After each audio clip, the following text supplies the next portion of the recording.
Alright, and welcome to another episode of Let's Play Wargame European Escalation Multiplayer.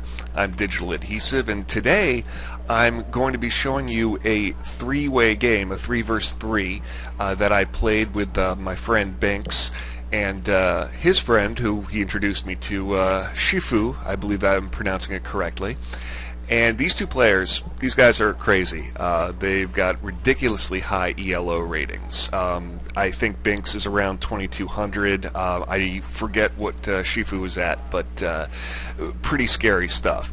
And unlike, well, sort of like the game where I played against Axel Schultz, you know, where I was worried about just not getting completely rolled over in the first 5 minutes, along that same vein, I didn't want to embarrass myself in front of these two players. I wanted to pull my own weight.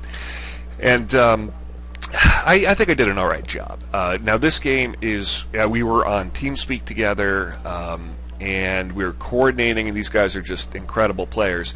So this really was kind of a bully match, where we just got to sort of throw our weight around against whoever we came up against. So you're not going to see you know, any really intense battles going on between top-rated players versus top-rated players.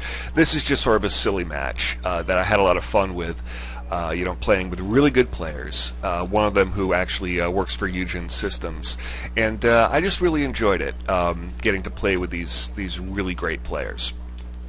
And so the strategy here was I was going to take Bravo and hold it, let the two big boys here go for Delta and Echo, and form a front line. And after I secured Bravo, I want to build up a force to push forward toward Foxtrot while they were distracting everyone on the front lines, pull around, and harass their resupply lines. And if I could successfully pull that off, it would be a big win for me as far as I was concerned. So, let's see what we got here. Jesus, that's a lot of units. What the hell? Okay. So I go with my normal lineup of, you know, Tunguskas for anti-air, Shrum for anti-vehicles, a Havoc because I had the points. It was a big point match. A bunch of Zalos, not to take Bravo with, but to prepare for a push on Foxtrot behind a bunch of infantry. And you can see these players, Binks and Shifu, really know what they're doing, and they stack themselves with tons of infantry, lots of vehicles, plenty of helicopters for carrying special forces, infantry, all that. And people we're going up against over here, I don't know who they are. I have no idea what their ratings are, but they look reasonably like they know what they're doing, at least from my perspective here. And boy, just look at that convoy. You know, I'm used to playing games with 1,500 points, maybe 2,000 points. I play a lot of 1v1s, but just, oh my god, playing with 6 players with, I think we were doing, I don't know, 4,500 points. That sounds about right. That is just a column, that is a train of death on that road. Alright, so let's look at what's happening at the front here around the Delta Echo line. Alright, Shifu's got some troops in a helicopter, and he's going to dump them down by these hedgerows, it looks like. Doing a little scouting with the Mi-9s. I break off and pull into Bravo.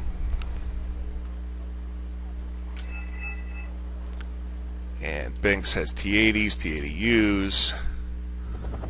Yep, and he's got the VPZUs, or Shifu does, in this little farmhouse down here, which is a good place to put him.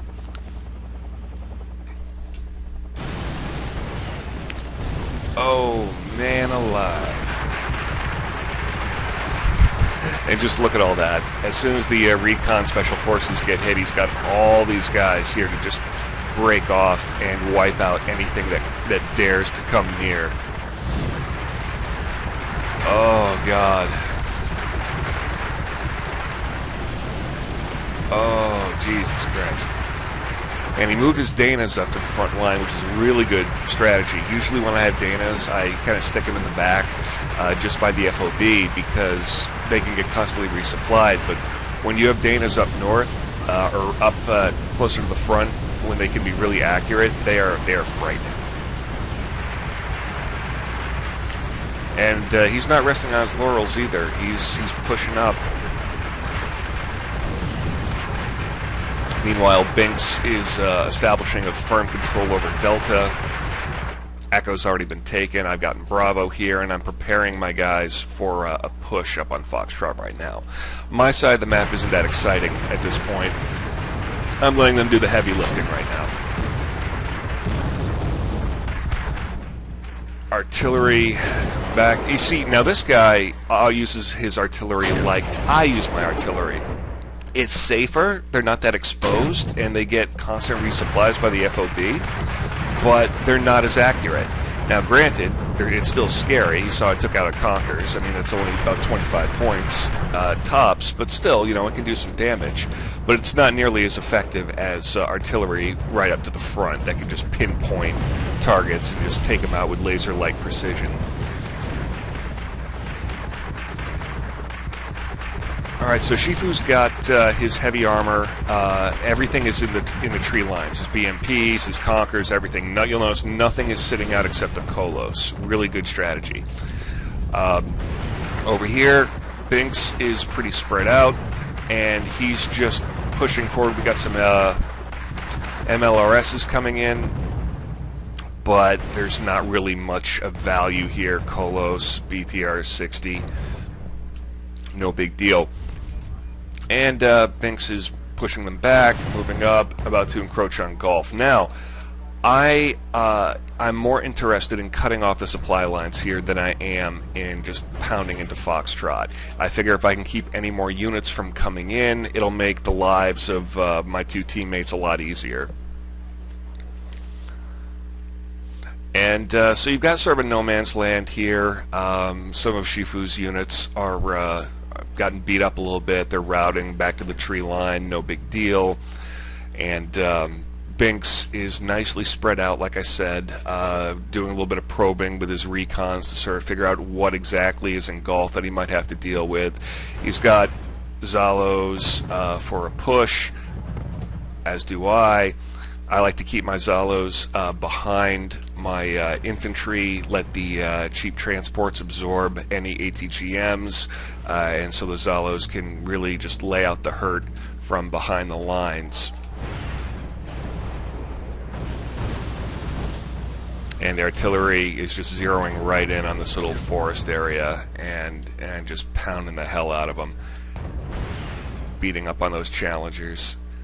And you do not want to lose a Challenger. Challenger's a great tank. It's a really great tank. But, boy, it's an expensive thing to lose, just like a Havoc, which I have problems with, as you all know. Alright, so I'm setting up here for a party. I'm breaking out the beer. I'm breaking out the cigarettes, building a campfire. We're all just going to have a good time right here and shellac anything that comes through that arrow. And here's where the Zalos shine again. They're right in the back. They can't take a punch. Like I said, you know, they're made out of cardboard pretty much, but they got a decent cannon, especially for the cost. And for a push, a cheap push, they are just fantastic. All right, so I brought my Mi-2 Scout helicopter over the woods here with a Havoc to back it up, and you can just see. I mean, this is a nightmare. Look at that. Oh Christ, that is just awesome. I felt really pleased with myself. I mean, that is just a stupid amount of units to camp, and I bring the infantry around so I can get shots at the rear armor of any heavy-duty units that might pull through there. As far as points go, we've got Echo, which is fantastic. They only have Foxtrot, so we're winning on reinforcement as well. Yeah. Yeah, it lasted all of 2 seconds. God, look at all those hand grenades. Oh, so silly. But even though, I mean, this does look like a total, you know, a total steamroll, and it was, and even though I wasn't involved in the main battle here, I was like I was frantically doing everything I could to, like I said, to not embarrass myself in front of these guys and to make sure that this thing worked. I like this little defense beacon they put out there. Yeah, good luck with that. Oh God.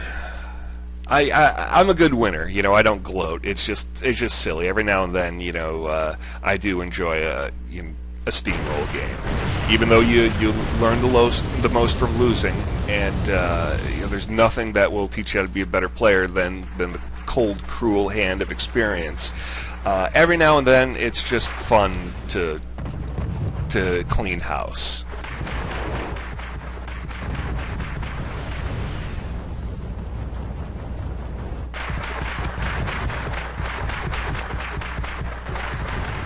Now, a friend of mine really doesn't like the Matschützen. He's had some pretty bad luck with them, but I love them. They're fantastic. They're so cheap and they're so effective when you mass them. They can really ruin someone's day. And one person surrendered already. My guess is it's the person who was trying to reinforce a lot of stuff from here. And yeah, not much else to say there. That was just a really quick game. You're not going to learn a lot of tactical brilliance from it, but it was just fun, and it was fun to play and fun to watch, and I thought I'd upload it for you. So, yeah, thanks for watching. As always, rate, comment, subscribe. I'll be trying to get some more videos up over the next week. I've been kind of busy in real life, and I've been juggling a few different games. I've actually been really enjoying European Truck Simulator too, as much as my friends give me shit about it. I don't know, I just really like that game. And I've got some other irons in the fire as well. But yeah, I'll keep trying to throw up videos when I can, and thank you very much for watching. Take care.